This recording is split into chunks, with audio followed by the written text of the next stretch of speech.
masuknya malam ke-14. Itu waktu akhir pada 3 hari sebelah 12-13.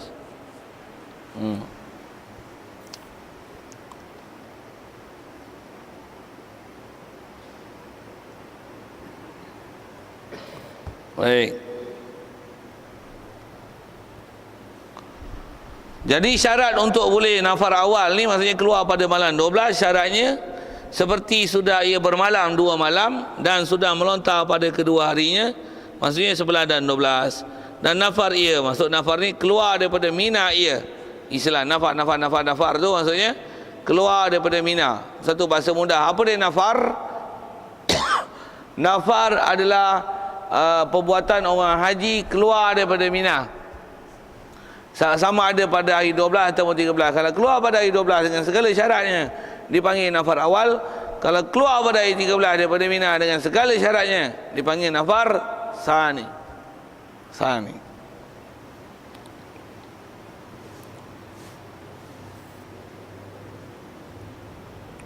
Baik.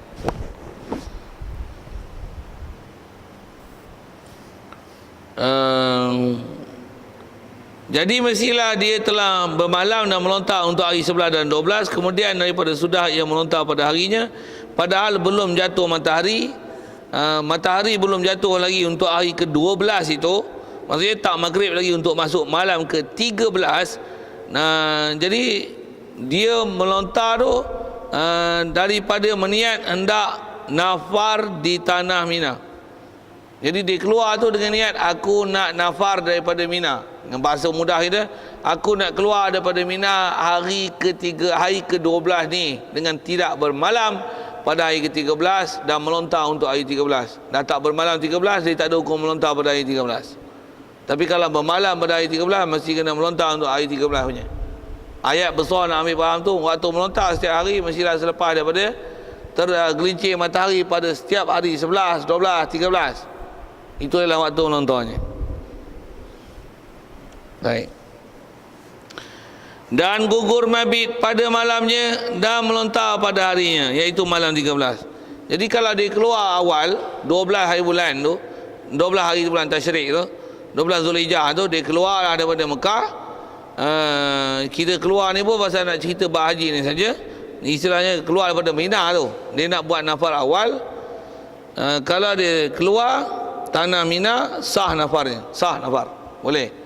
Cuma jaga tu lah, memang dah bermalam di Mina, dalam kawasan Mina pada nisfu yang kedua lagi telah melontar pada hari ke-12 itu untuk hari 12 nya selepas gelincir matahari. Okey, itu term and condition dia. Term and condition dia. Kalau gagal lah tu, wajib meneruskan bermalam di Mina pada hari 13 dan melontar pula pada hari 13 tu pada semua jumrah yang dia belum lontar lagi, 11, 12, 13. Macam mana pun boleh plan D, apa dia? Tak mau melontar langsung lah, duduk di Mekah, tidur lah. Tapi bayar dam untuk melontar jumrah pada 3 hari Tasyrik. Apa dam? Coming soon. When? Coming soon. Saja sebut lah.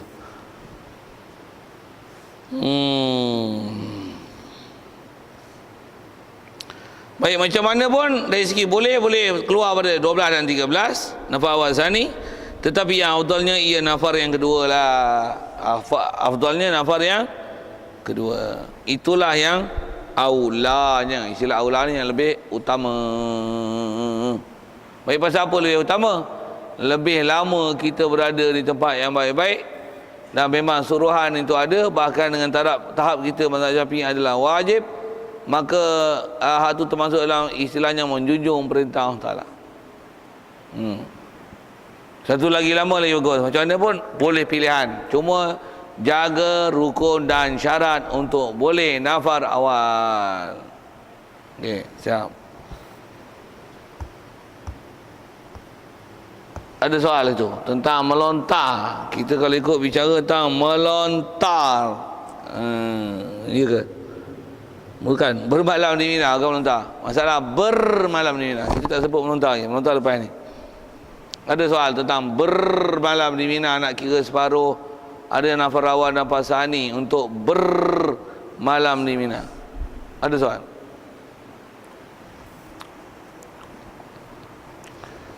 Baik, kalau tak ada, terus lagi. Dan disyaratkan pada mabit di Mina, ia duduk dalam had Mina. Okay. Syarat untuk nama bermalam di Mina, dia berada dalam had Mina. Istilah had ni sempadan. Mesti duduk dalam sempadan Mina. Kalau duduk di luar Mina macam mana? Padahal dia duduk banyak di luar Mina. Jadi Mina duduk sekejap aja. Padahal wajib duduk sampai separuh malam. Jadi asal yang sebut ialah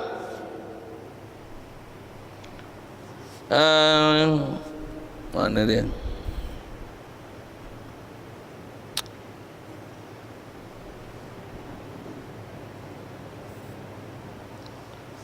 Ia duduk dalam had Mina kira-kira lebih sedikit daripada setengah malam memadai. Lebih daripada setengah malam. Jadi maksudnya mesti ada masa. Tengok maghrib bila, malam bila, mesti tempoh lebih daripada separuh tu ada di Mina. Okay. Jadi bermalam di Mina ni dia tak sama hukum nama dan istilah bermalam di Muzdalifah. Lain. Bermalam di Muzdalifah itu tak wukuf di Arafah. Dia berbeza dengan makna ni. Bermalam di Mina ni. Bermalam di Mina maksudnya mesti ada dalam kawasan Mina dari tempoh dia lebih daripada separuh daripada tempoh malam di Mina pada ketika itu. Faham tak bahasa? Kalau tak Mina pada masa tu maghrib pukul 7, subuh pukul 2 pagi, katalah itu ada ke waktu tu? Ada. Pergi tengok jadual elok, pergi kira elok-elok Mekah macam mana kejadian-kejadian alam yang sana. Saya bagi contoh tu.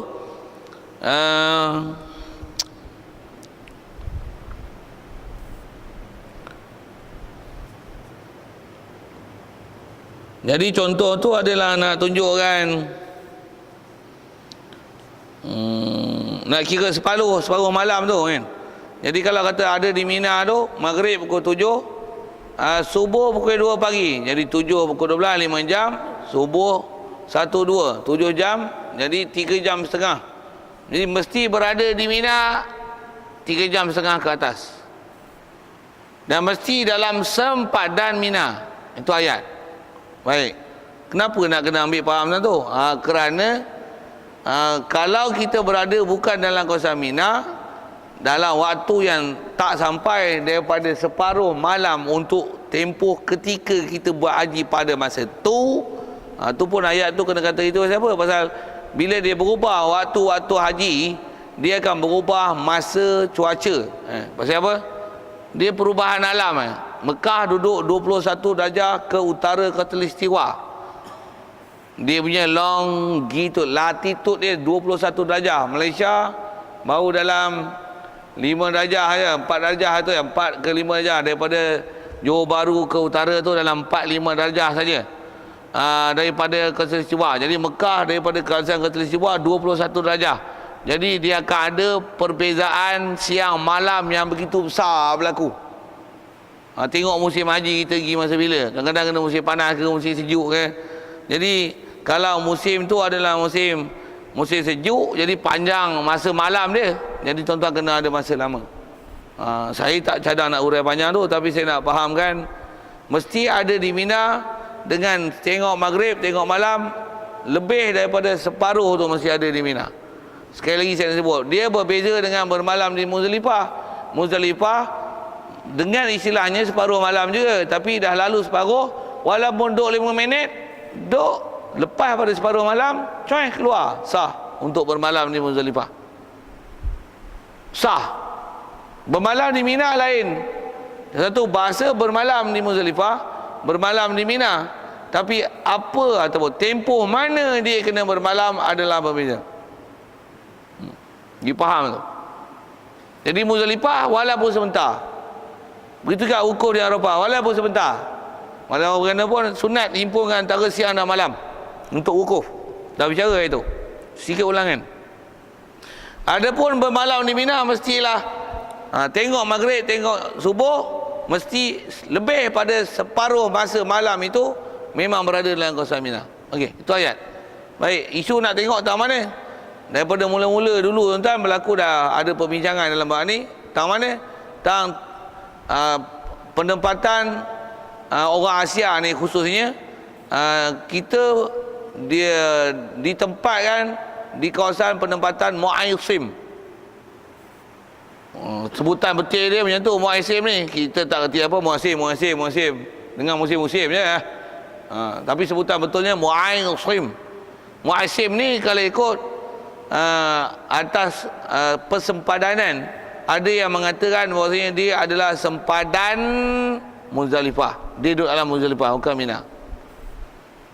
Macam mana pun kalau Arab Saudi kata dia duduk dalam Mina. Baik, macam mana pun tempat tu, saya duduk ngaji Tok Guru ajar macam ni, bila ada khilaf adakah dia dalam Mina ataupun tidak, kaedah dia macam mana?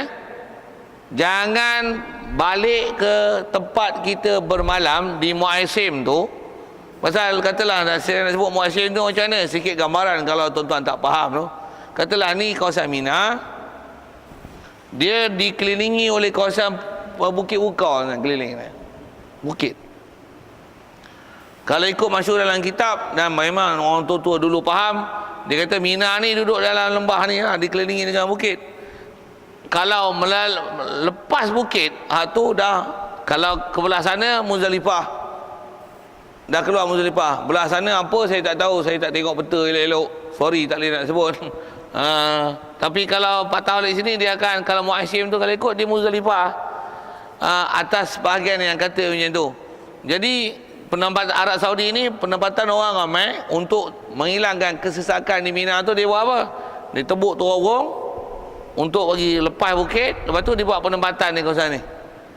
Dan kebanyakannya orang Asia duduk sini. Orang Arab semua duduk lah ni. Tambah Arab Saudi, hidup Mina betul. Kita belah-belah Asia ni dipandang macam ni. Hang duduk Muaisim, hang tak boleh duduk kawasan Mina. Saya nak sebut ini, di atas ada perkelahian dulu, adakah dia masuk dalam Mina ataupun tidak. Saya duduk ngaji Tok Guru ajar, dia kata apa, katalah kita sembahyang maghrib duduk dalam Mina, tak pergi ke tempat tidur kita tu, tempat kemah kita, penempatan kita tu, dah tengok subuh, tengok maghrib, tengok subuh, dah lebih daripada separuh malam kita duduk Mina. Maghrib, lepas isyak baca Quran, duduk di masjid apa dan sebagainya. Pergi kedai makan ke, lepak ke, berjalan ke, tawah ke, sembang ke, baca kitab ke, muzakarah ke, zikir ke, istighfar ke. Tengoklah amalan apa tuan-tuan buat kat situ. Ke tuan-tuan lepak ke, isi okok ke, apa ke. Saja sebut isu-isu tu kan. Mesti ada orang pergi Mekah pun duduk isi okok tu. Dia masing-masing punya amalan tuan. Kalau duduk lepak, lepak. Kalau sembang, sembang. Kalau isi okok masing-masing. Yang kaki makan ni pusing makan je. Pusing makan, ni sedap, ni sedap, ni sedap, ni sedap, ni sedap, ni tak sedap. Dia pergi malam tu duduk kira makan je. Singgah kedai kopi ni, kedai makan ni. Masing-masing tuan, dia hobi macam mana duduk di Malaysia lah, tabiat tu. Dia orang sibuk dengan ibadat lah. Orang tak sibuk dengan ibadat, tak sibuk dengan ibadat lah. Dia tak ada ibadat lah tu. Macam mana pun asal saya nak sebut ialah, duduk kawasan Mina tu situ, kira waktu malam tu berapa jam, saya dah ajar perkiraan dia, saya tak ulang dah. Cuma nak sebut lah. Macam tu bahasanya. Dah lepas paruh malam tu, baru tuan-tuan balik tidur ke penempatan di Muaisim. Pasal apa? Takut-takut Muaisim tu bukan Mina. Itu kaedah warak. Kalau tuan-tuan nak pegang dengan fatwa Arab Saudi, memang Arab Saudi kata Muaisim adalah Mina, pakai Tapi kaedah kita belajar beramal dalam fiqh ni, al-khuruj minal khilaf mustahab. Pasal sebelum Arab Saudi buat terowong tu, memang tak pernah ada penempatan di Muaisim ni. Tak ada orang, tak pernah duduk ni. Andai kata kalau itu kawasan Mina, orang dah duduk lama lah. Macam mana pun itu isu-isu yang dibincang lah kan, yang dikelahi kan. Untuk macam mana kita nak tengok yang ni masuk, tak masuk. Kaedah pun ada antara yang disebut oleh ulama. Kaedah persempadan ni kita tengok pada pemerintah lah. Dia orang yang tahu sepadan mana tak mana. Lagipun dia orang penduduk lokal yang tahu. Sikit macam mana pun penduduk lokal yang duduk kelahi. Kita Malaysia apa tahu mana sepadan tak sepadan. Macam kita sebut sepadan Malay Nawar. Mana Malay Nawar? Arah Tanjung Tolang di mana sepadan Malay Nawar dengan Tanjung Tolang? Arah nak ke Sana tu apa? Lalu nama dia lupalah kat Simpang 3 tu. Ha? Tualan Sekah ya? Tualan Sekah. Tualan Sekah Malin Nawar juga. Depan ni. Kuala Dipang. Pasal Kuala Dipang bukan Malin Nawar dah. Tualan Sekah Malin Nawar lagi. Mana sepadan Kuala Dipang? Orang sini lah pandai. Orang ni lah kerti. Sebelah tu tengok majlis daerahnya. Kelai situ lah pun Arab Saudi ni. Pasal demo duduk Kelai, mana duduk sepadan, tak sepadan, mana yang Mina, tak Mina tu. Kalau Arab Saudi yang pahaman mudah.com ni, dia dah tebuk-tebuk tadi, yang ni Mina lah weh. Tapi yang Tok Guru orang-orang dulu je ni, dia kata mana Mina, dulu orang tak pernah tebuk orang tu buat Mina, sepadan Mina. Dalam kitab pun disebut Baina Jabalain apa, sebut antara dua bukit apa, disebut lah. Memang ada. Zaman saya tu, saya duduk di Pagan Datuk masa duduk mula-mula buat Muasim dulu tu. Tok Guru apa dia sebut satu siapa dia nak kelahi. Orang main jumpa dia pergi rojok. Dia duduk Mekah lama tahu ngaji. Dia tahu lah apa dia kata dia. Dia ajar kaedah tu lah. Apa dia? Duduk je di Mina, dah lepas kita kira berapa jam duduk nama separuh tu, barulah masuk ke Muasim. Pasal apa? Supaya memang kita bermalam, namanya bermalam di Mina. Okey. Itu kaedah nak cermat, nak ajar kaedah cermat. Tuan-tuan nak pakai kursus tamu haji punya, okey. Saya nak ajar kaedah yang kita mengaji yang Tok Guru ajar. Okey. Yang tu tamu haji tak dapat lah. Tuan-tuan tamu haji tak ajar tu. Tak jadi tanya tau. Ada tamu haji ajarin tu tak? Tuan-tuan tak sering tengok? Tuan-tuan tak sering kursus tamu haji bagus, dengar saya punya kursus. Okey. Sikitlah saya usik-usik itu kan. Sebab selalunya orang nak pergi tamu haji, nak pergi dengar kursus haji ni, yang nak kena panggil tamu haji tu kan. Yang tu dah dapat surat confirm tahun depan ke apa. Itulah baru nak pergi kedik-kedik pergi belajar haji. Nak main belajar haji macam ni mampus dia tak pergi belajarnya walaupun peri. Walaupun kalau ikut baca kitab kadang setahun baru habis buat haji. Ni mesak je ustaznya pula faham tak faham? Taklah faham tuan-tuan. InsyaAllah tak faham tu. Kita sampai tanya elok-elok berapa kali ulang sampai faham betul ya. Sikit dengan bahasa itu. Macam mana pun apa saya nak sebut ialah kaedah orang saya dah ajar macam mana supaya kita memang berada dalam kawasan Mina. Dengan itu maka dihukumkan kita istilahnya bermalam di Mina. Dan bermalam di Mina saya dah sebut tadi, dia beza dengan bermalam di Muzdalifah. Tempat-tempat yang memang beza tu memang kena bunyi intonasi macam tu sikit supaya pastikan boleh beza. Itu format saya lah, format tuan-tuan yang pasal lah. Mudah-mudahan format saya itu terkesan kat tuan-tuan, Allah Ta'ala bagi faham kat tuan-tuan. Okey, siap. Jadi yang tu yang disebut, saya duk syarah semua tu, yang dikata disyaratkan mesti pada mabit di Mina, duduk dalam had Mina. Ayat kitab pun sebut tu. Apa had Mina? Sepadan Mina. Duduk pada dalam had Mina kira-kira lebih sedikit daripada setengah malam. Memadalah. Cukup.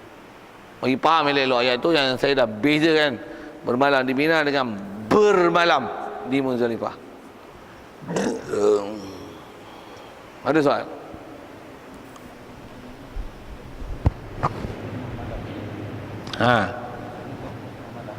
Tempoh setengah malam.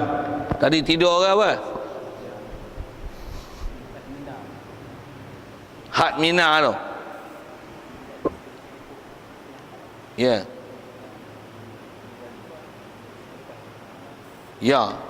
Betul ayat tu. Niat ke tidur ni nak kena sekeh. Okey. Betul. Muzdalifah lepas tengah malam walaupun sekejap. Bahasa mudah itu kan. Kalau di Mina dia bukan kira lepas pada malam walaupun sekejap, bukan macam tu. Dia masa yang perlu dilalui lebih pada separuh malam.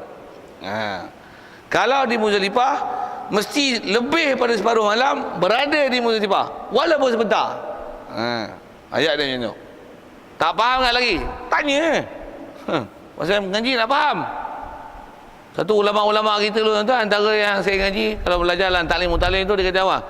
Antara orang dulu jadi alim pasal apa?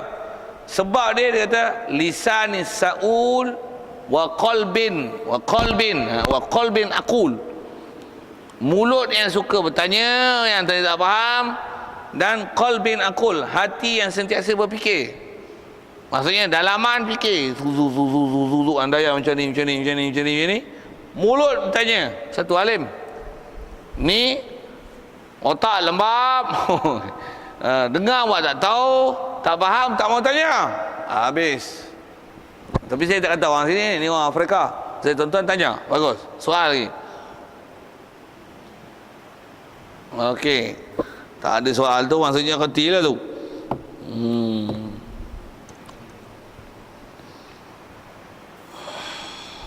Tuan-tuan nak cari pengalaman, tuan-tuan nak pergi Mina ke apa ni, pergi masa ni. Kosong tuan-tuan, macam pekan mati. Pasal pekan Mina ni hidup setahun sekali. Lepas tu tak ada siapa duduk pun. Tak ada siapa duduk. Tuan-tuan nak ambil pengalaman, melontar puas-puas, nak tengok tempat ni lah, Siti Hajar melontar Jemaah Aqabah, tuan-tuan nak balun semua-semua, try pergi. Sampai Pak Arab pun heran, ni apa mana ni duk pergi tengok tempat melontar ni. Orang dah habis hari tasyrik dah, sakit dia Aisyah lah, dia tanya itu, ni puak mana ni? Min aina anta min Malaysia? Masya-Allah, tabarakallah, hadza laisa min ayami tasyrik. Ni bukan hari tasyrik ni, nak melontar apa? Li tamrin syekh. Wah itu. Oh okey. Nak latih syekh dah. Oh, naam, tayyib. Malaysia tayyib. Malaysia bagus. Sikitlah saya usik-usik itu. Pak Arab pun dia pandai cakap Melayu main. Banyak-banyak bahasa dalam dunia tuan-tuan. Pak Arab banyak pandai cakap Melayu. Tak kira betul tak? Okey. Banyak-banyak bahasa dalam dunia ni, orang pergi Mekah ni, Pak Arab pandai cakap Melayu. Pasal banyak orang Melayu duduk sana. Pada dulu ke. Satu kita orang Melayu ni dia tak panggil Melayu, dia panggil Jawi. Pasal dulu banyak yang mengaji sana, yang pergi duduk sana orang Jawa. Orang Jawa kan, orang Indon. Malaysia tak ada. Malaysia ada tapi tak ramai, tapi banyak orang Jawa. Pasal dia memang keturunan orang mengaji, keturunan ahli ulama dulu.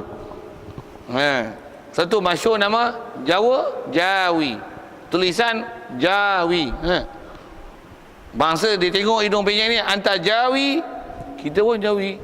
Kita ingat tulisan Jawi. Di istilah dia Jawi itu maksudnya orang Nusantara. Sikitlah bahasa-bahasa itu. Bahasa Tamil apa yang cakap lah Pak Arab, dia tak reti. Tapi kalau cakap Melayu, nasi lemak ada. Nasi lemak pun ada. Dia boleh cakap nasi lemak. Sikitlah usik-usik itu.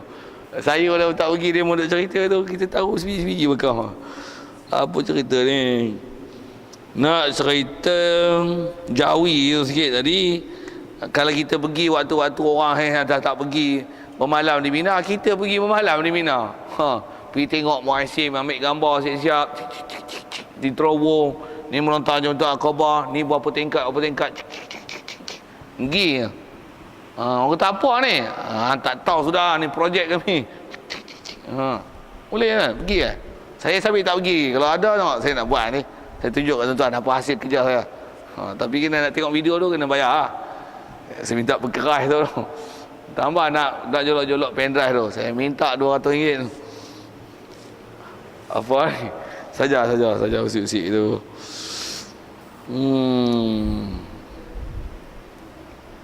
Baik, jadi benda bab bermalam di Mina ni isu yang selalu duk bising nak tu lah. Isu berada di Mina dengan muazzin. Itu tempat gelayi dah. Satu, tak nak gelayi macam mana? Khuruj minal khilaf mustahab, duduklah di Mina. Selagi tak nama sakatan yang malam tadi disebut lebih pada kadar separuh, jangan balik ke muazzin. Itu yang nak jaga. Sikit lagi kalau sebut tuan-tuan, pasal saya ngaji Tok Guru, khususnya almarhum Pak Tih ni, dia ajar, dia kata apa, masih dia duk cerita apa, tapi kata dia Pak Arab ni lokek kot tuan-tuan. Lokek apa? Gedekuk. Bofi lah gedekuk kan. Lokek, cengih dari mana? Dia tak suka tengok orang Melayu duduk ke Mina. Orang bukan Arab, bukan Melayu kan. Orang bukan Arab, Cina, Jepun. Dia tak suka tengok ni duduk dalam masjid pun roh halau keluar. Tak tahulah tuan-tuan biasa duduk macam mana. Okey tak? Orang halau tak? Tak halau. Tu tengok Pak Arab lah kot dulu, satu masa dulu ke ada jenis lokek-lokek tu. Dia tak bagi kan. Tak tahu dia dengki ke mana tu. Kalau tak dengki bagus, macam mana pun Apa benda hukum dah sebut. Dia halau situ, pergi duduk tempat lain. Duduk kedai kopi tu, order air secawan. Duduk sampai tengah malam. Masalah. Duduk sembang, zikir ke. Duduk itu baca Quran. Awak laptop apa? Handset duduk itu dapat 4 juzuk. Bengong pula, pergi duduk pula kedai makan tu. Nasi ayam tu, mandi lah tu. Letak tu, kita mandi lu. Ajar Quran lu. Dapat 3 juzuk. Tengah nak malam, jumpa kawan sembang apa, buat muzakarah ilmu ke apa, baca kitab ke apa. Tu. Pengalaman baca kitab kat sana. Tapi carilah hak kepala bagus-bagus sikit. Kepala pun tak kerti baca kitab. Jawi tak kerti, nak kepala apa. Satu, ada orang berilmu pergi best buat majlis ilmu, ingat mengaji kat Mekah dulu. Satu, orang dulu kan, sikit lagi nak cerita orang dulu. Orang dulu tambah pergi Mekah naik kapal kan, bukan naik kapal terbang. Daripada Malaysia nak pergi Mekah tu, dan mengaji habis kitab. Tauhid dia, fiqh dia, tu yang biasanya dulu kalau pergi kapal tu, pergi Mekah, duduk di Mekah, duduk 2 bulan Mekah, balik kapal 14 hari. Tu pun kapal dah pakai minyak ya, 14 hari tuan. Balik tu memang istilahnya alim lah, pasal pi pun dan mengaji, balik dan mengaji, duduk sana dah mengaji. Maksudnya kalau pergi tu katalah 3 bulan daripada pi dengan balik, 3 bulan tu betul-betul kursus menghadap kitab. Siang, malam, pagi, petang. Macam duduk pondok 3 bulan. Siang balik-balik, Tok Imam boleh tak? Quran boleh baca tak? Jadi Tok Imam boleh? Khalifah Tahlil boleh? Siang lekat kepiah atas kepala. Balik Mekah memang kualiti. Dulu. Okey, saja nak say tu. Lah ni, Allah. Puasa itu lah. Saya buh itu ya. Pasal orang dulu pergi, kalau bekai ni, saya ingatlah arwah Tok Wan. Rasa dia pergi, saya tak ingat tahun apa. Masa tu dia kecil-kecil bodoh lagi, tapi duduk sedar dia pergi Mekah. Pasal mak kena duduk kat kampung, kita pun duduk kat kampung. Dengan ikan bilis, sambal ikan bilis, cabai apa, semua bawa siap. Beras tak beras, semua bawa bekai tu daripada Malaysia tu. Naik kapal ni tong-tong apa-apa, semua siap. Baju dia, serban kain pelekat, apa-apa. Nak duduk 3 bulan lah. Bukan duduk 3 hari. Bulan tu bukan duduk hotel ni tu, duduk kemah dengan ni. Susah dulu kan pergi. Bekas ayak tak ayak apa, susah dulu. Tapi balik kualiti. Pasal apa? Bersusah. Lah ni, semua senang. Duit saja. Tapi balik, bodoh. Sikit lah saya sebut itu kan. Memang beza kan. Beza. Satu orang dulu sebut kan, pakai kepiah kan. Orang panggil Pak Haji. Siapa? Mesti balik Mekah dan mesti kualiti. Tolak jadi imam anytime. Lah ni ustaz pun tolak jadi imam. Sorry. Tak boleh jadi imam. Ustaz tu. Dia bukan ustaz sini lah. Ustaz Afrika. Saja usik-usik itu. Kalau tuan-tuan boleh setuju, boleh like. Waktu kita share sama-sama dalam Facebook. Apa cerita share ni. Habis, siap. Melontari. Okey, siap. Kelima pula. Ada soalan tu? Boleh? Okey, kelima. Bab melontar pula. Yang kelimanya adalah melontar pada segala hari tasyrik. Yang tiga. Dan tiga tu 3 jamrah. Dalam hari tasyrik 3, dan setiap hari tasyrik itu ada 3. Iaitu hari yang ke-11 dan hari ke-12 dan hari ke-13. Hari 13 tu atas kaedah nafar tadi. Kalau bermalam 13, maka ada melontar 13. Kalau tak bermalam di 13, memalam takat 12 saja, maka melontar pada hari 12. Okey. Benda besar nak tengok bab melontar sini. Dalam kitab sebut ni. Apa dia? Maka masuk waktunya, waktu melontar pada tiap-tiap harinya, tiap-tiap hari tasyrik itu 11, 12, 13 itu dengan gelincir matahari. Tentu benda besar nak tengok. Masuk waktu melontar pada hari-hari tasyrik itu dengan gelincir matahari. Yang masuk dengan separuh malam tu hanya melontar Jamratul Aqabah sahaja pada hari raya. Adapun melontar Jamratul 33 tu pada 11, 12, 13 masuk waktu pada setiap hari adalah selepas gelincir matahari. Dalam tu ayat ni. Itu patah kitab. Bukalah kitab mana pun. Itulah pendapat jumhur yang paling kuat disebut oleh ulama kita. Kalau tuan-tuan biasa pergi kursus tabung haji, inilah tempat pening dan kelahi dengan tabung haji. Sini ya. Terutama yang malam hari